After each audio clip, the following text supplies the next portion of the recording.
You know, the arguments were incredible. I thought they were very, very good, and they were just as all the legals out there had predicted.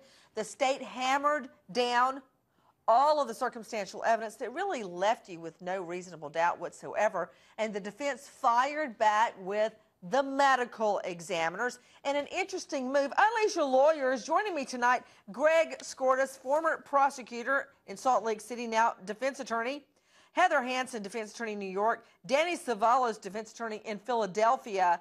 You know, I thought it was very interesting, Greg Skordas, that the state argued an argument that I used many, many times with juries, and that is the defense. If you would believe the defense, you must then disbelieve everybody else. The defense would have you believe that everybody's lying except Martin MacNeill.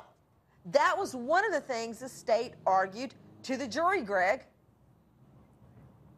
And that's what they kind of had to argue, because they put on 35 witnesses, 35 to 4, and of course Martin MacNeill didn't even testify. So the state put on a very, very long and circumstantial case and had to say, look, if you're going to acquit this man, you have to disbelieve all 35 of our witnesses. To you, Heather Hansen, of course, Greg Skordas is pointing out that the defendant did not take the stand, but that cannot be commented on by the state in their closing arguments. They can't say, hey, what's he afraid of? Why can't he answer our questions? Why won't he subject himself to cross-examination? I guess they took a page out of Jodi Arias' book and saw that taking the stand is a big no-no. Absolutely. Taking the stand would have been a nightmare for Dr. MacNeill, and in fact may have put the nail in his coffin. It was very smart on the defense's part not to put him on, to rely on the medical evidence, to rely on the scientific evidence, and to try to discount all of the circumstantial evidence. You know, Danny Savalos, it's in the Constitution. The state cannot comment on the defendant's decision to remain silent.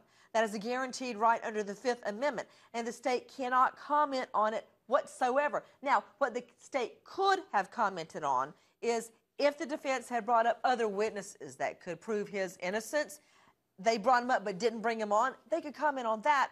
But they can never say to the jury, hey, have you ever wondered, ladies and gentlemen of the jury, why this guy won't get up and tell you his version? Why is that, do you think, members of the jury? Because he can't take cross-exam. He would crack like a potato chip on cross-exam. They're not allowed to point that out to the jury. Absolutely not. And this is very important in a case like this, where it was highly unlikely the doctor would have testified. There was very little he could have added. And in many ways, we differ on what the prosecution has or has not proven. The defense did a good job with their four witnesses. There's very little that the defendant could have added. Did you just say that? Absolutely. There's very little that he could have added. Really? And you know as well as I do, I you would like to balance out the cross-examine risk him myself. against the potential reward.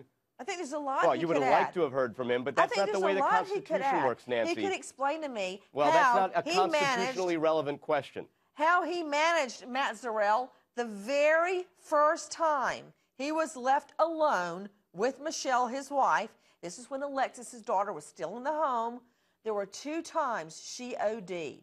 One, he insisted that Alexis, the medical student daughter, go to bed so he could relieve her taking care of his wife. Lo and behold, within a couple of hours of Alexis going to sleep, Mommy is OD'd. All right.